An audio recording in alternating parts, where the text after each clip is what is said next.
I would like to share with you a few things around e-commerce and the future of commerce.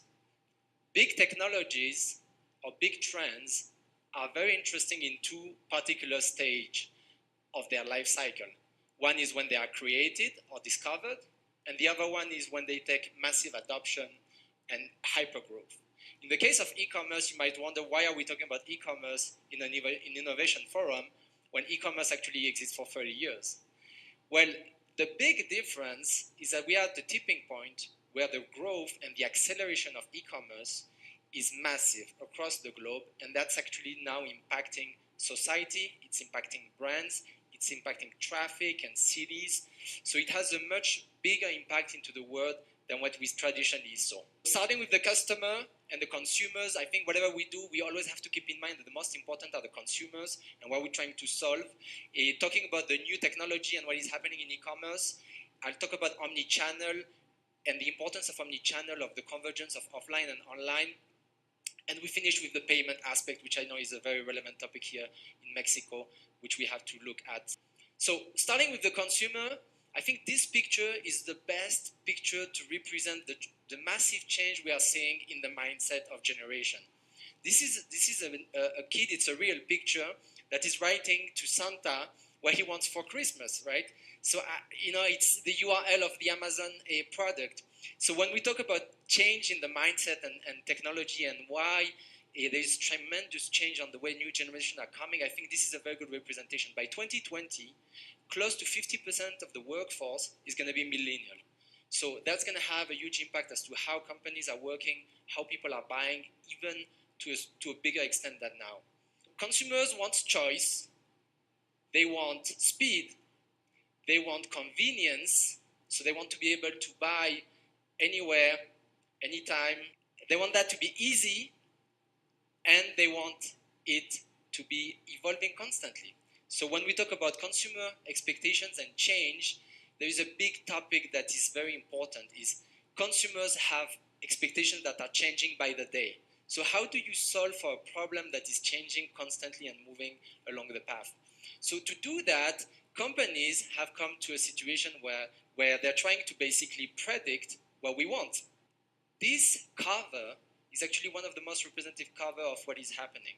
The data used by the major corporation in the world has changed dramatically. So the use of data is a much better use today than it was before, and big corporations are doing a lot of things to try to predict what we want to buy. Traditionally, we looked at consumers from a demographic standpoint, where we look at a group and we talk about segmentation, and we say, well, this is a consumer group that is looking for this type of product. Now the move is looking more towards psychographic. So companies are able to see what you like, who are your friends, what sports do you do, what videos on YouTube did you watch. So that information is much more powerful for pushing products and for pushing relevant content to you. So we are seeing also this as being a major element as to the growth of e-commerce and online commerce in regards to what is coming to your mobile and why you get information or products that you might want to buy. Now, who is producing the data? Well, we are all producing the data. If you look, the amount of data that is created is impressive. So every minute, there is 174,000 scrolling of Instagrams, for example. What does this mean? It means that every minute, you have 174,000 opportunity to sell a product, push an idea, influence people, or just promote something. So the adoption of data and how it's translated into the society is very big, and I think this is very important. Whatever you use, whatever system you use, if you are paying nothing for it and you like it, well, you are probably somehow selling your information or allowing that company to use that information to push products to you. So I think we have to live with that, and we have to accept that if we want to keep having products for free or systems for free. The other thing is, data companies are moving to be the ones that are driving society. So traditionally, oil and gas, energy companies were the ones that had a lot of power and had the biggest valuation of companies in the world. Now it's moving to the technology companies. They are the strongest, they're the most powerful, they are the ones that have capital and that have the ability to influence society and change behaviors. So you see that. The other element is mobile. So mobile has changed the way we interact, it has changed the way we buy, it has changed the way we communicate. And just if you look at the e-commerce aspect, we traditionally, before mobile or before smartphones, you had to go to a mall or you had to go to a physical location to buy. Now you can buy on your bed, you can buy on the train. So the time that you have to buy products can be basically anywhere, anytime. So that has also a huge implication as to why the adoption is taking much more speed now. And this picture is 11 years ago. I mean, it looks like there is a lot that has happened, but it's not so long ago. And this one also is another one on mindset. Is this today doesn't look strange at all. I mean, you look at a picture like this 10 years ago, I mean, this is crazy, right? I mean, there's nobody that is looking, everybody's on the selfie mode. So that shows also the impact that it has on society and on the people.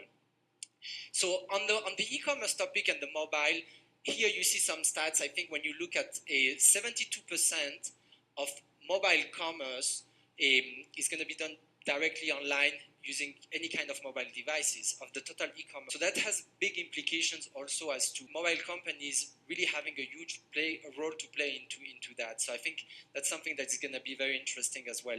When we look at Mexico, so when I come to Mexico, I hear a lot and a lot of customers saying, well, in Mexico, we are still in the early stage of e-commerce.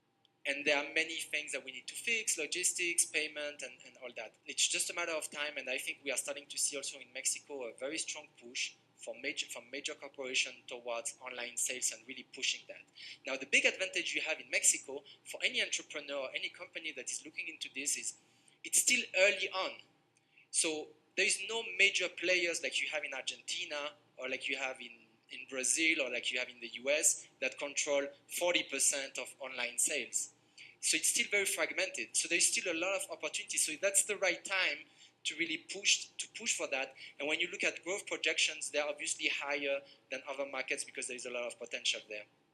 Now, we are moving from social commerce to the everything commerce. And when you think about that, marketplaces are taking a huge role into that. Traditionally, brands, retailers, distributors were the ones that were selling us most of the things we consume.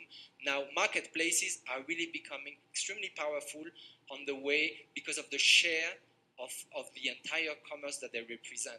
67% is projected to be of sales, online sales, being done on marketplaces by 2022. So that's also a massive change. It means a lot of implication for brands, for companies producing, but also for all the small and medium enterprise that can sell online and access the market. And this is coming through videos, media, and social media. So here, where is it going? So you see, for example, on an Instagram post, you will be able, and this is already in place, to right away buy the product. As you see a picture of someone, a friend, or commercial, you can buy it right there. That's on the social media side. On the videos, that's also a big aspect. Videos are becoming interactive. So whatever you watch, when you see something that you like, you will be able to buy it as you watch the video. This is not 10 years down the line. This is today. It exists. It's being pushed by brands to be extended further. So you're going to see live shopping also increasing, and also in content, in medias. So if I'm reading an article online, I can, when I read the article and I see a picture and I like something, I buy it right there on the website where I am. I'm not pushed to another website to buy. So talking about frictionless and the importance of easy and fast experience where the traffic of customers is. This is another example of eBay. So eBay, they have what they call My Garage, which is a personalization using AI and machine learning, where if I put the car I have, I put my vehicle brand, they tell me what brands or promotions they have that could fit my car. So then I get personalized proposals of idea or savings or good deal I could get based on my car. And that's also something where we see personalization coming and increasing. eBay, just as a reference, has an individual page, landing page for every single consumer. This means more than 100 million pages that are adapted based on what you like, what you bought, your preferences, and that's where personalization is going. The other thing is, how many of us have seen a friend with a nice suit or a nice jacket or a nice dress, and we say, oh, where did you buy it, right? So with image search, there are companies also now working on this. So you take a picture of the item, you upload it, and then they look into similar, eventually finding the same product. So you save a lot of time, you save a lot of potential, and you can increase a lot of your sales also through that channel. Voice is coming, voice is big, voice control. Last weekend, it was Black Friday and Cyber Monday in the US. Amazon didn't disclose the amount of devices, but the most sold item was the Echo Dot. You might have seen on the slide I showed before on what happened in every minute. Today there are 67 devices sold every minute, but this weekend there were probably millions sold in the US alone. So voice control devices are coming, and they're going to change also the way we buy. The other thing is online store, including AR and VR experience in the stores will also help a lot. Companies like IKEA also that are working towards bringing actually the stores and the item to your house using augmented reality as a tool for you. So we see different technologies, but we also see different business model changing. Membership, you can have membership now for many things. Rental, as also as strange that it can look, but rental company for clothing, there are few examples of companies that are actually doing very well. So people don't want to buy, they just want to rent some clothes for a while. And you have companies like Rent a Runway that are working on this, and I think this is also something that is very important. Deliveries and experience up to the last mile of the consumer. So we've heard about drones for a while. It has taken a lot of time and more than expected, but the main reason is social acceptance. It is not an easy technology to deploy in cities, but it exists already in rural areas, and there are different pilots and actually commercial use already being done. And the next thing is robots. It's delivery robots. So KPMG is projecting that by 2040, you will have 1 million robots doing deliveries in the street. This is 2040, right? It can be like, well, this is not tomorrow, right? But it's in 20 years. So talking about offline and online, what we see today is a merge of the two. There's no anymore like an online strategy and an offline strategy. The consumers, they want an integrated approach. If I go and I buy something from a brand, I want to experience it on the same way, if it's online or if it's offline. And if I buy, I want to be able to return the product there. So many people are asking, is it the end of physical retail? I would say definitely no. But one thing that is for sure is boring retail, it is, right? And what means boring retail is companies where you have no experience. You go to a store and you physically buy the product, but there is nothing else. And you're going to see here, this is the bankruptcies in the US that have happened. And last year, the number of bankruptcy compared to 2016 has doubled. But in the US, many people are saying that this gentleman is the main reason. For the one that don't know, it's Jeff Bezos, right? The CEO of Amazon and richest man in the world. But there are also different reasons why this is happening. And one of the big one is this. In the US, the retail space for thousands of inhabitants is 21 times the one of Mexico, for example. So there is probably a correction that is needed also as to how much retail space you have per habitant. But we see also new concepts on physical retail. Amazon Go, cashierless stores, also in China. Nike has just announced a new store in New York City called the House of Innovation. Experimental stores. You go into the store, you can design your shoes, you can change. There is inside the store a studio like that where you can really create. So it's to experiment the brand. It's not just to go and buy a product. Zara also is pushing cashless checkout, a pickup in stores, which in Europe are big. So these are experience also where we are mixing the offline and online. And this one is Bloomingdale also incrementing the experience into the fitting room with smart fitting rooms where when you try something, you can see right away if they have other colors, if they have different sizes. So you don't have to go out and come back, which is really not the best thing you can do. Now, we cannot talk about e-commerce without talking about payment. And I know in Mexico, it's a very big topic because always I hear, well, in Mexico, there are many people that don't have banking access. Well, there are other economies which are similar, and China is one of them. In China, 2017, the volume of digital transaction was close to 17 trillion, okay? 17 trillion of digital transaction. The US economy is 19 trillion GDP.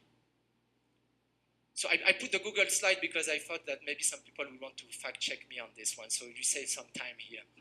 So if you want to see digital payment, don't go to Silicon Valley. If you want to see digital payment, go to China. I was there last year, and I go to the Starbucks and I pull my credit card to pay, And people look at me like if I had, pulled a BlackBerry device or a Nokia phone of 2006. Nobody use cash, nobody use cards. Everything is on WeChat, on their digital payment platforms. It's so popular that even the people that are begging for money are using digital payment. This is also real. It's not a joke, right? So getting to the end here, I just want to like to close with this quote, which I think is one of the best quotes. When we talk about evolution and the need for change, we often talk about companies and technology, but we don't talk a lot about the human aspect, us. And many people are talking about millennials coming to the workplace and how this new technology and this change are going to impact them. My personal belief is that the people that are going to have the biggest problems are the people that are today 35 to 45 years old. And because these people, they are still in the workforce for another 30 years. And in the next 10 years, it's going to change a lot. So I think the need for us to reinvent ourselves as we go along our professional careers is very important. We are in a time of accelerated change, and we need to make sure that we stay current and relevant, and that takes obviously a lot of personal time, but I think it's absolutely necessary if we want to stay relevant. With that said, muchas gracias. Espero que disfruten el día. Gracias. Álvaro.